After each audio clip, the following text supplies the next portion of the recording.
remember, this is my activity for letter Y for yellow. I'm using tuned bells. If you don't have a set, you can also use 2 beaters on a xylophone to do the same activity. Or there's a range of other songs that I suggest in the alphabet songbook that don't need any equipment at all. So this set of bells comes in a beautiful rainbow scale.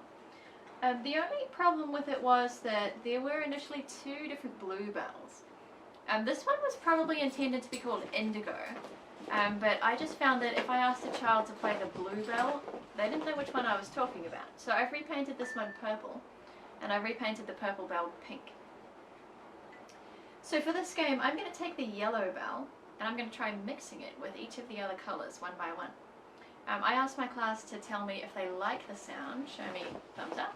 If you don't like it, thumbs down, and if you're not really sure, then put it on its side and wiggle it around a little bit. So here's yellow and red. There's yellow and orange. Yellow and green. Yellow and blue. Yellow and purple. Yellow and pink. And yellow and red. I try to avoid using words like "it sounds bad." You might have noticed there were 2 discords in that set. Yellow and orange is a whole tone apart, which are too close together to really agree with each other. Yellow and green are actually even closer together. This is a semitone.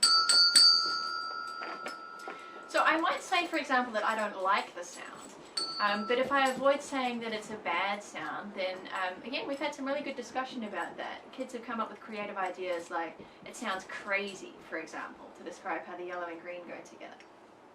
One of the ideas that I suggested in the alphabet was to use different pairs of colours as sound effects in a fairy tale. For example, you could take the yellow and green to be the witch sound effect, and one of the other pairs that agree more naturally to be the main characters in that story. Of course, once all your bells are out, the kids are really going to want to turn. So one thing we do is we pass the bells around the circle and we play them 3 times each. Like, for example, the goat song, I use bells 3 and 5, the yellow and the blue ones, and we pass those around.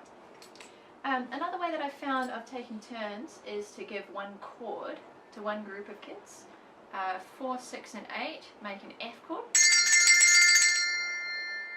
And you can have another group of kids playing bells 1, 3 and 5, which make a C chord. And you can play any 2 chord song like that, although our favourite is usually the 5 Little Ducks.